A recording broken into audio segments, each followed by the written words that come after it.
this video, we'll cover our Chapter 19 worksheet on naming organic compounds. In particular, we're going to be focusing on naming our straight chain alkane structures. So in naming compounds, we use a systematic naming system that relates the name to the structure.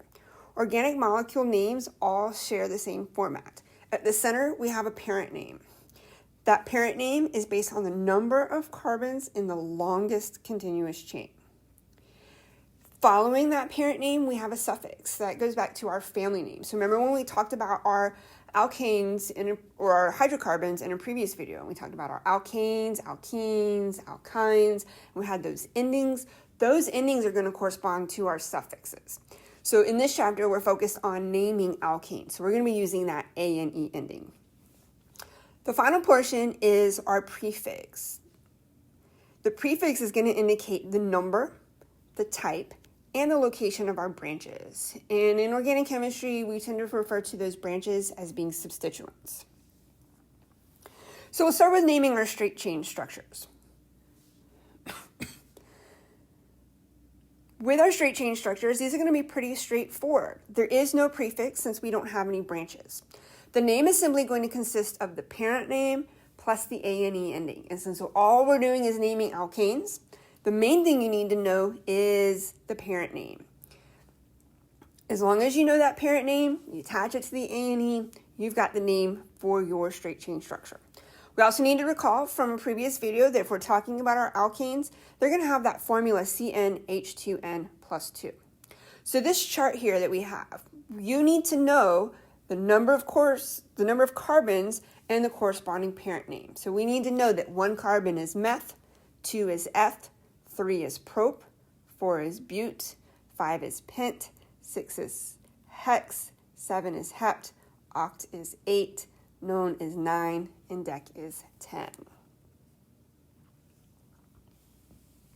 So if we look at some examples, we want to start off by naming the straight chain alkane with the formula C10H22. So when we go to name a straight chain structure, what we're looking for is the number of carbons. Since this is a straight chain, we look at our formula. We have 10 carbons.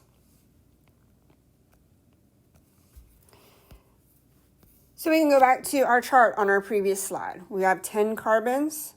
That corresponds to the parent name dec. So we're going to put our parent name, and we're naming an alkane, so our suffix is that A and E ending. So C10H22 would be decane. Now next we want to write the formula for butane. So if we're going the other way around and we're taking a name and we're writing a formula, first place we start is identifying the parent name. So we look here, we have bute. The A and E ending, that's just telling us it's an alkane. It's telling us that we have all carbon-carbon single bonds. So what we need to know is how many carbons we have. So again, going back to our previous slide, we locate the parent name bute. That corresponds to 4 carbons. So now we've got to pull out that alkane formula, that CnH2n plus 2. So our parent chain has 4 carbons, so our N is 4. So we need to know our number of hydrogen now. So that's going to be 2 times 4 plus 2, which gives me 10. So putting that together in my formula, I have C4H10. So in this chapter, we need to be able to take a formula and provide the name for the straight chain structure, and we need to be able to take the name and write the formula. So for our straight chain structures, as well as our other naming, the key is, again, making sure that we know the number of carbons in the chain and the corresponding parent name. Now next we'll take a look at naming our branch chain structures. When we do this, we're going to start by identifying the longest continuous chain. Remember that longest continuous chain may not be straight across, so we need to look through all angles to find the longest continuous chain. We've got to number that chain. When we number that chain, we're always going to number it from the end closest to the branch. Now, branch chain structures get a little bit more complicated, particularly if we have more than one branch. If there's more than one branch, it's going to depend on the branch type. If our branches are the same, when we go to number that chain, we need to number the chain so that each branch gets the lowest possible number. If our branches are different, we have to number our chain so that the one that comes first alphabetically gets the lowest number. We need to identify our branches or our substituents to determine our prefix. When we do this, we need the name and location of each branch. When we include that in the name, the branches are going to get listed alphabetically. When we have more than one of the same branch, we're going to use Greek prefixes, so things like di, tri, tetra, in order to indicate how many of those branches we have. So if we look at our table here, we have some common branches. We can have our halides. Remember, our halides are going to be our elements coming from group 7A, so chlorine, fluorine, bromine, iodine. If we see one of these attached to our chain, what we're going to do is we're going to take the element name and we're going to change its ending to O. So Cl, chlorine, would become chloro. The other common branches we're going to encounter are alkyl groups. Alkyl groups look very similar to our alkanes, but they're going to have one less hydrogen. So if we had an alkane with one carbon, it would have 4 hydrogens. If I have a branch with one carbon, it's going to have 3 hydrogens. We're going to call it a methyl group. If I've got a CH2, CH3, so 2 carbons, it's going to be an ethyl group. If I've got 3 carbons connected in a chain, we're going to have a propyl group. And then our final common branch is going to be an isopropyl group. Now, there are many other types of branches. Starting out now, we're going to keep it simple. We're going to look at halides and we're going to look at these simple alkyl groups. Now, if we look at the alkyl groups, looking at the number of carbons in each branch, we're asked here in problem 3, does the branch name make sense? So if I look at the CH3, I have 1 carbon.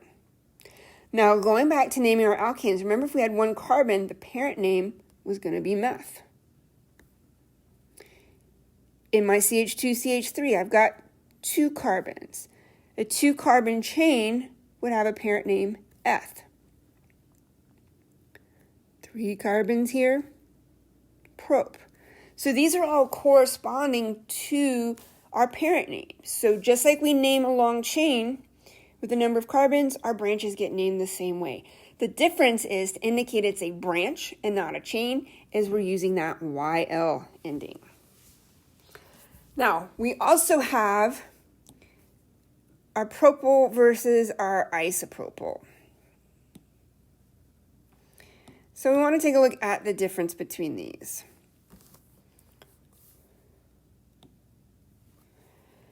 So propyl, what we're going to see is that the 3 carbons in the branch are connected all in a row. We're going to see the same thing with our isopropyl, but what we're going to see with the propyl is that the 3 carbon chain attaches at the end. It is a terminal attachment.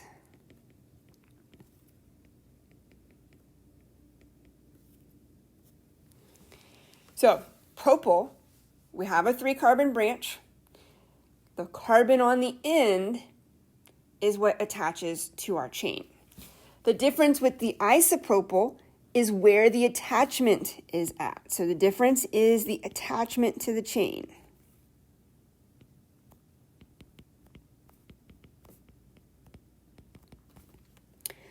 Here, the attachment is on the center carbon.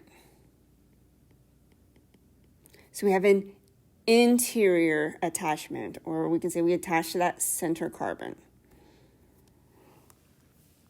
So both branches have same carbons and hydrogens. The difference is how they attach to our chain, which impacts their structure. So if we look at an example of putting this all together, we've got this structure here. And if we're going to name this structure, the first thing we would do is we would number our longest continuous chain to identify our parent name. So we can see here the numbering. We've got 4 carbons in our longest chain. So 4 carbons has the parent name but, and it's an alkane, so that 4 carbon chain is the butane. So next we identify our branches and their location. So our branch is this CH3 group. Remember from our alkyl groups, 1 carbon branch is a methyl group, and it's located on carbon number 2. So when we go to name this, we're going to put this all together. We start with our prefix. The prefix indicates the location. So the location is carbon 2. And the branch name. So the branch name is methyl. We then attach that to that parent name, which would be but, and the suffix ane. So this compound would be called 2-methylbutane. We write the prefix and the parent name all together as one word.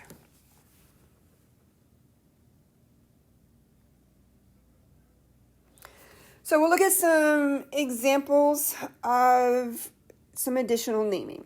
So looking here at problem number 5, we're asked to name the 5 isomers of C6H14. So we did this on our, we drew the structures on our last worksheet with our isomers, and we drew those in our last video. So if we look at our 5 isomers, we had our straight chain structure,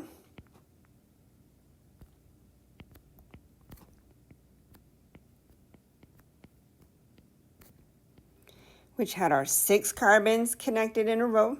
That was our first isomer. Our second isomer, we had our 5 carbon chain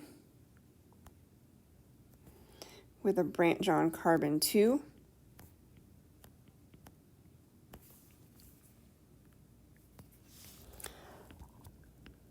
Our third isomer,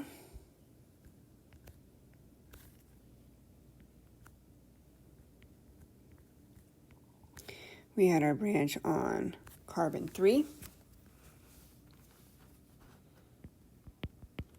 Our fourth isomer, we had dropped to a 4 carbon chain where we had both branches on carbon 2.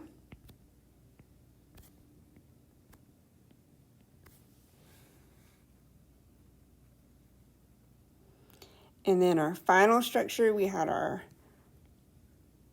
4 carbon chain with branches on carbon 2 and 3. So we had these 5 structures. Now we want to name them.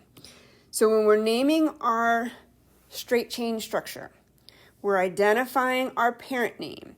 6 carbons has the parent name hex. So for the straight chain structure, we're taking that parent name and we're adding the A and E ending. So that's first structure of 6 carbons, 14 hydrogens, all connected in a straight chain is going to be hexane. Now our remaining structures are all branched structures. So with our branch structures, we're going to start with our parent name. So our longest chain, we've got it numbered, it's 5 carbons. 5 carbons has the parent name pent. And it's going to have that A and E ending. So now we need to worry about our branch. So our branch here is on carbon number 2. It's a single line. So remember with our line structures, each point is a carbon. So that goes to a single carbon that is representing our methyl group, or CH3. So I have a CH3, which is a methyl group, located on carbon 2. That's my only branch. So now I can put this all together. So my location with a dash, then the branch name attached to the main chain name. So this would be called 2-methylbutane.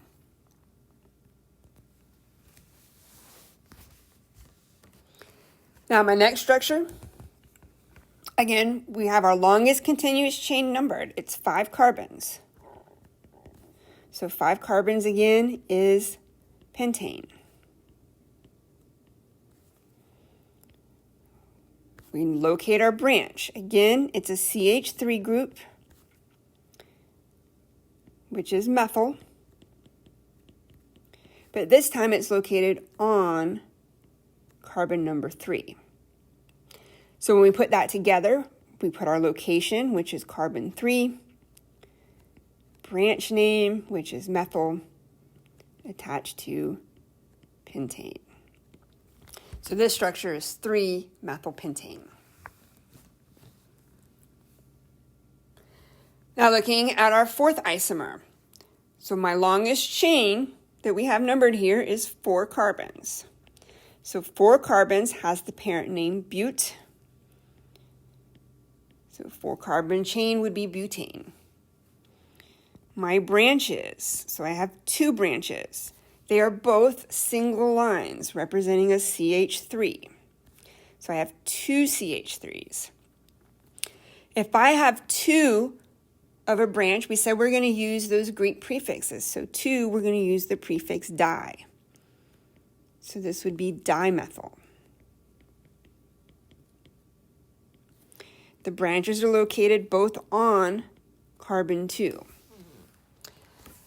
Now, even though both branches are on the same carbon, we have to have a number for each branch. So when we go to put our locations, we're going to have 2, 2. Again, even though it's the same carbon, we need an individual number for each branch. So we're going to have 2, 2, and then di, methyl. So 2 methyl groups, both on carbon 2, and then we attach our parent name of butane. So this structure would be called 2,2-dimethylbutane. And then our final structure, again, we have 4 carbons, which would be butane. My branches, I have 2 of them. So 2 of the same branch, again, it's going to be dimethyl. 1 branch is on carbon 2. 1 branch is on carbon 3. So we're going to have 2, 3 dimethyl. So again, this is telling me I have a methyl group on carbon 2, and I have a second methyl group on carbon 3, and they are on a butane chain. So this structure would be 2,3-dimethylbutane. You guys will have some exercises in class and some additional worksheets to give you some practice with naming. Naming is going to take practice, making sure you get the branch names down, getting the locations down, understanding when you're going to use prefixes such as di, and making sure you're numbering from the right locations. But we're going to take a look at a couple more examples. So here we've got a more complex example. We've got multiple groups. First thing we need to do is find that longest continuous chain. And we need to number it from the end closest to a branch. So we need to, first of all, figure out what kind of branches we have. So we've got these lines here. These are all methyl groups.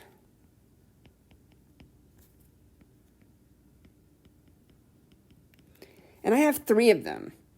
So 3 would be dimethyl.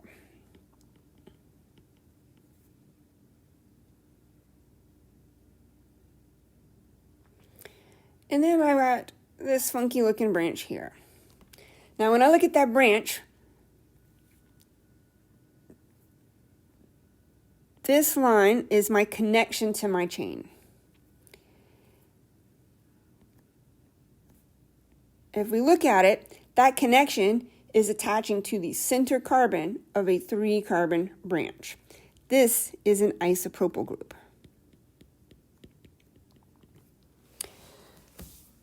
We need to number this chain, and we got to number it from the end closest to our branches. Now I've got branches equal distance from the ends. So then the next approach we want to take is make sure everything gets the lowest possible number. So we can look at some examples. If I number straight across,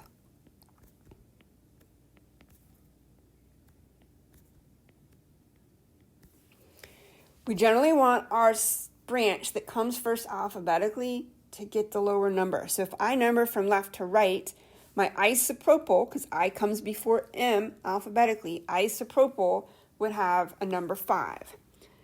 But if we number from the opposite end, so if I go from right to left,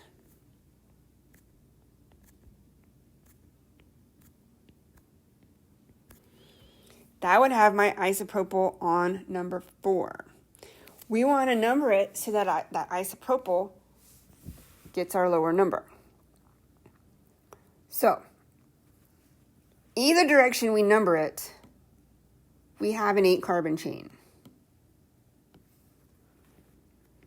So 8 carbons is going to be octane. So we've already said we've got 3 CH3 branches. 3 CH3 is going to be trimethyl, not dimethyl. Trimethyl. And they are going to be on carbon 2, 5, and 7. My isopropyl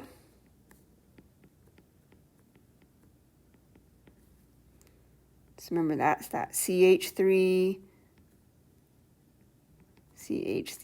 branch. It's located on carbon 4.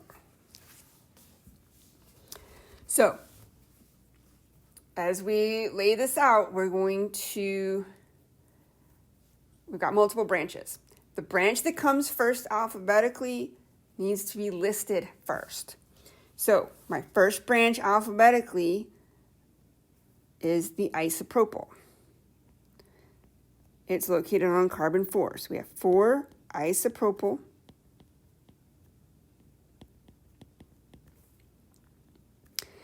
Then our next type of branches are the methyl groups. They are located on carbons 2, 5, and 7. There's 3 of them, so it's trimethyl. So I have 4 isopropyl, 2,5,7 trimethyl octane. So in naming these again, we need to have the location of every branch. We need to know how many carbons are in our chain so that that name directly reflects that structure.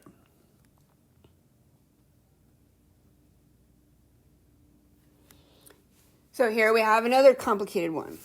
We need to find our longest continuous chain. If I number straight across here, that would be a chain of 7. But I have what looks like a branch, but it's got a lot of carbons. So I want to make sure I check in that direction too.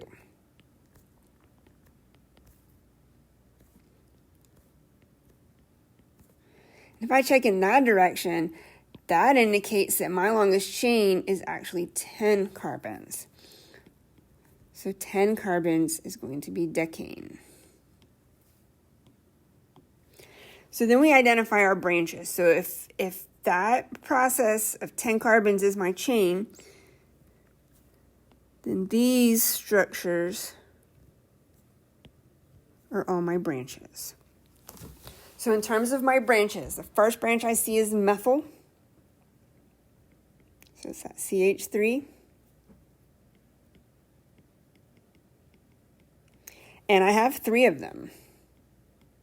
So they're located on carbon 2, 6, and 9. Since there's 3, is going to be trimethyl.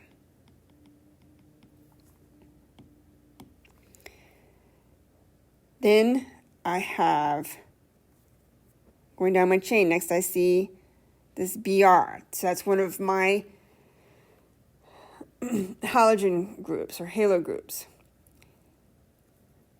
I have a Br. Remember, we're going to change that ending to O, so that's going to be a bromo. That's located on carbon 4. And then I have this branch. So looking at the branch, I have 1, 2 carbons in the branch. So that's the line structure of an ethyl group. So that's a CH2, CH3, which is ethyl. It's on carbon 5. So now I've got to put this all together. So I start with whoever comes first alphabetically. So I've got methyl, ethyl, and bromo. Bromo comes first alphabetically. It's on carbon 4, so I'm going to write 4-bromo. Next alphabetically is my ethyl. It's on carbon 5, so this will be 5-ethyl.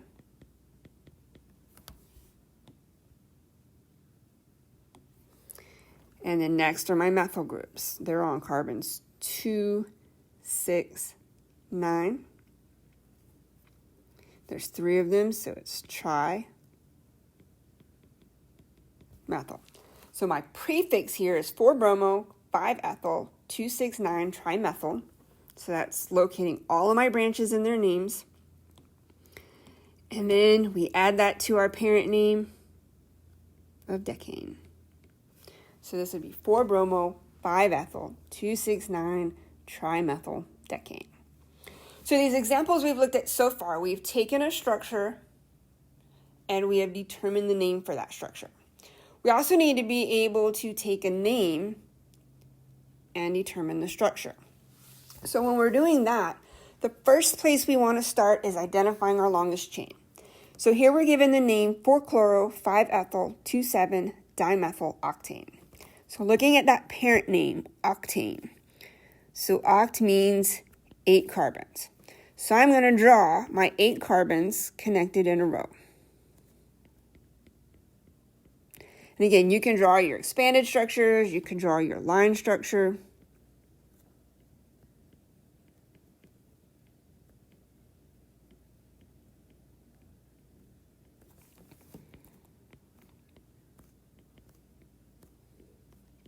We can go ahead and number our carbons.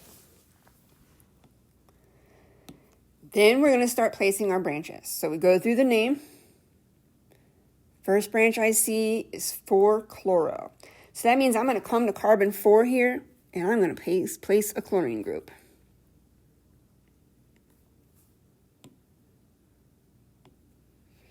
My next branch says 5-ethyl. So I'm going to come to carbon number 5, and I'm going to place an ethyl group.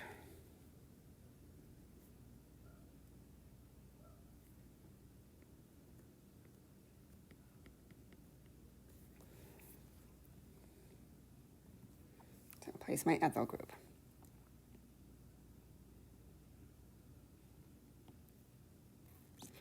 And then finally, we have this 2,7-dimethyl octane. So I have a methyl on carbon 2 and carbon 7.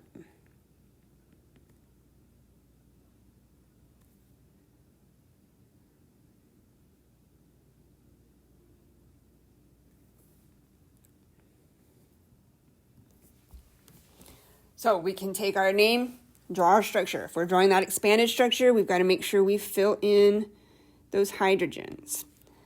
So if I have a carbon with only 1 bond, it needs 3 hydrogens.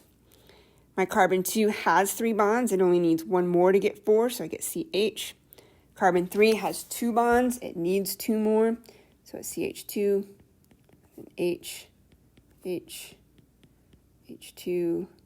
H, and H3. So again, you can draw either type of structure. The key again is identify our parent, 8 carbons. We draw our 8 carbon chain. We then go through and attach each branch in the appropriate location. Now here we have looked at naming chains, straight chains and branch chains.